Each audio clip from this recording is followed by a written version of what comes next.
Olá, sejam bem-vindos de volta. Eu sou Felipe Novaes, advogado, professor de Direito Civil aqui do GETUSP, e a gente continua falando hoje sobre os bens.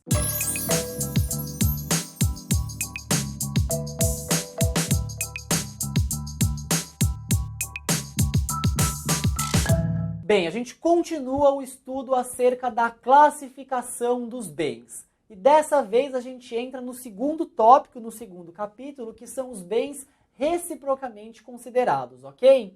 Nesse ponto, os bens se dividem em principais e acessórios. Primeiro critério de classificação que a gente vai usar.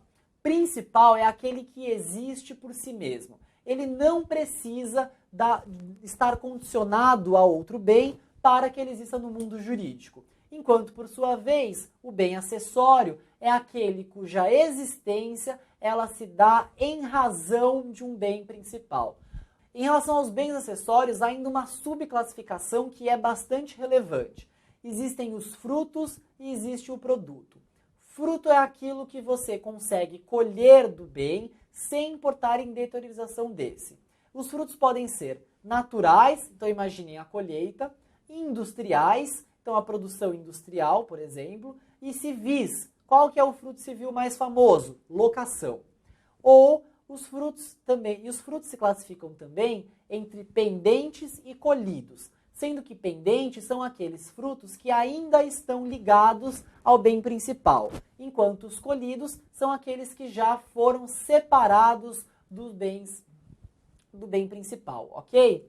Ademais, o produto. O produto é aquilo que o bem produz, mas que importa em deteriorização deste, ok? Que não é uma coisa que surge do próprio rendimento deste. Muito bem. Continuando no segundo critério que o Código propõe, né? Então a divisão lá do Código Civil é em capítulos. Agora a gente fala sobre a classificação dos bens reciprocamente considerados. Ou seja, antes a gente considerou eles por si próprio e agora eles reciprocamente considerados. Se você for pensar nos bens nesse sentido, a gente classifica eles em principais e acessórios, sendo que principal é aquele bem que existe sobre si, abstrata ou concretamente. Definição do artigo 92 do Código Civil. Ou seja, é um bem cuja existência ocorre independentemente dele estar junto a qualquer outro. Por exemplo, um carro. O carro é um tipo de bem que ele existe independentemente dele estar acoplado a outro, ok? Ele existe por si só. Os bens também podem ser acessórios, que é aquele bem que precisa do principal para existir. Há uma relação de dependência e ele não existe autonomamente, ok? Então, por exemplo, você não tem como ter uma árvore sem ter um solo. Então, em relação ao solo, a árvore é um bem acessório, ok? Muito bem. Existe uma divisão que a gente faz em relação a essa espécie de bem, que é o seguinte. Primeiro, frutos ou produtos. Fruto é aquilo que o bem produz periodicamente, mantendo intacta a substância do bem principal que as gera. Então vamos lá para subespécies de frutos que a gente vai entender melhor. Primeiro, frutos naturais. Então imagine, tem uma árvore, essa árvore eventualmente dá da fruta, por exemplo. Essa fruta que a gente chama é um fruto natural. Industriais, mesma coisa. Você consegue produzir bens industrializados sem que haja a deformidade da substância do bem principal. Frutos civis, rendimento mais famoso, aluguel. Então você veja, você tem um bem, você aluga e esse bem vai gerar por conta disso todos os meses um valor mensal e, mais importante, não há deteriorização da substância principal. Existe ainda duas divisões em relação à classificação dos frutos conforme os seus estados. Ele pode ser pendente, quando ainda está unido à coisa que o produziu, ou colhido, que é quando ele já está separado da coisa que o produziu, ok? Ademais, o que se contrapõe ao fruto? Você se pergunta, eu respondo. Produto. Produto refere-se àquilo que é retirada da coisa e quando isso ocorre, há uma diminuição dessa coisa. Então, se você, por exemplo, retirar a água dos lençóis, essa água será diminuída em relação ao principal, ou um petróleo em relação aos poços, por exemplo. Muito bem. Os frutos e os produtos mesmo quando não forem coletados, é uma observação, tá, que eu destaco aqui, eles podem ser objeto de negócio jurídico, ok? Muito bem, a gente continua a classificação dos bens reciprocamente considerados, agora a gente fala das pertenças. As pertenças possuem uma definição legal que é bastante clara e ela é extraída do artigo 93, que diz: são pertenças os bens que, não constituindo partes integrantes, se destinam de modo duradouro ao uso, ao serviço ou ao aformoseamento de outro. Então aqui, por exemplo, se você está falando da decoração de uma casa, a decoração de uma casa não é acessória em relação ao principal, porque aquela decoração, ela existe fática e juridicamente sem a necessidade do bem principal, certo? Mas se for uma coisa que se constituir parte integrante da decoração de uma casa e que se destina de modo duradouro, aí são 3 hipóteses. No caso da decoração é o aformoseamento, né? Que é um termo um pouco inadequado da legislação, mas que versa ao embelezamento, enfim, a acrescentar valor nesse sentido, ela vai ser uma pertença, ok?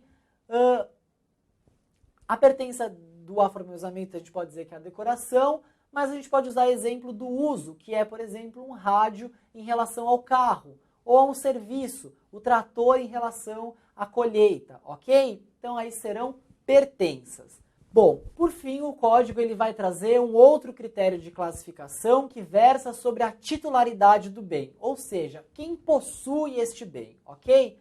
Primeiro, o bem ele pode ser particular ou público. Bem particular é aquele que encontra-se na esfera de titularidade de uma pessoa jurídica de direito privado ou de uma pessoa natural. Estes serão os bens naturais, ou seja, que essas pessoas terão a titularidade, serão proprietárias, certo? Se esse bem não pertencer a ninguém, então vai ser o res nullius que a gente chama, ou seja, uma coisa sem dono. Quando você vê os peixes em relação ao oceano, você diz que essa coisa ela não pertence a ninguém. Se esse peixe for pescado, aí esse é um modo de aquisição originária daquele bem que passará a acrescentar na esfera de patrimônio, na esfera de direitos daquele que o pescou, ok? Os bens também podem ser públicos, que são aqueles bens do domínio nacional e que pertencem às pessoas jurídicas de direito público interno. Quem são essas pessoas? No nosso Estado Federativo, a União, o Estado, os municípios, autarquias e etc. Ok? Bem, toda pessoa, portanto, jurídica de direito público. Toda pessoa de direito público interno, ok? Bem, existem 3 espécies de bens públicos e que merecem destaques. O primeiro dele é o que a gente chama de é o que a gente chama de uso comum do povo. O que são aqueles bens? Anotem a definição. São aqueles destinados ao uso do público sem que haja restrições ao seu acesso nem necessidade de permissão especial. Então, por exemplo, uma praça pública, uma rua, um rio, são bens públicos, não pertencem ao particular, pertencem ao domínio de uma pessoa de direito público interna, mas que não precisam de autorização para o seu ingresso, etc. Uso especial são aqueles destinados a uma função pública, ou seja, edifícios que servem, por exemplo, como sedes para os órgãos. Neste caso, o acesso ele é passível de controle a depender dos interesses da administração. E, por fim, existem os bens dominicais, que são aqueles que constituem o patrimônio das pessoas jurídicas de direito público como objeto de direito pessoal ou real de cada uma dessas entidades. E aqui existem 3 espécies que a gente destaca.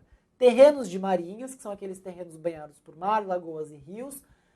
Mar territorial, que é a faixa de 12 milhas marítimas a partir do pré-ar baixo da União, pertence à União. E as terras devolutas, que são aquelas que, embora não tenham sido destinadas ao uso público, pertencem ao poder público e sobre elas existe um maior grau de disponibilidade, ok? Vamos falar sobre as características dos bens públicos. Primeiro, inalienabilidade. Esses bens não podem ser alienados e o artigo 100 vai dispor sobre isso. Os bens públicos de uso comum do povo e os de uso especial são inalienáveis, enquanto conservarem a sua qualificação, na forma que a lei determinar. Então, há uma possibilidade desta afetação ser alterada pela lei. E aí, o que tornaria este bem disponível para que a administração pública pudesse, por exemplo, alienar ou doar, ok? Ademais, os bens públicos são imprescritíveis, ou seja, não é possível usucapir bem público. Se você ocupa um bem público pelo período que você quiser, podem ser gerações, há uma imprescritibilidade do direito de propriedade do bem público, certo? Então eles não são passíveis de uso capião. Segundo, são impenhoráveis, e essa característica ela decorre diretamente da inalienabilidade, porque veja, a gente já falou sobre isso, a penhora é um ato de constrição que precede a alienação forçada, certo? Em vistas à satisfação do crédito do credor. Muito bem, se você não pode alienar, é evidente que esse passo anterior, que é penhorar, também não é possível. Portanto, bens públicos são impenhoráveis. Contudo, admite-se excepcionalmente o sequestro de bens para satisfazer o pagamento de um crédito, ok? Ademais, não oneração. A gente vai estudar direito real no seu momento, mas essa característica, anotem aí, é aquela que diz que um bem público não pode ser gravado com direito real de garantia.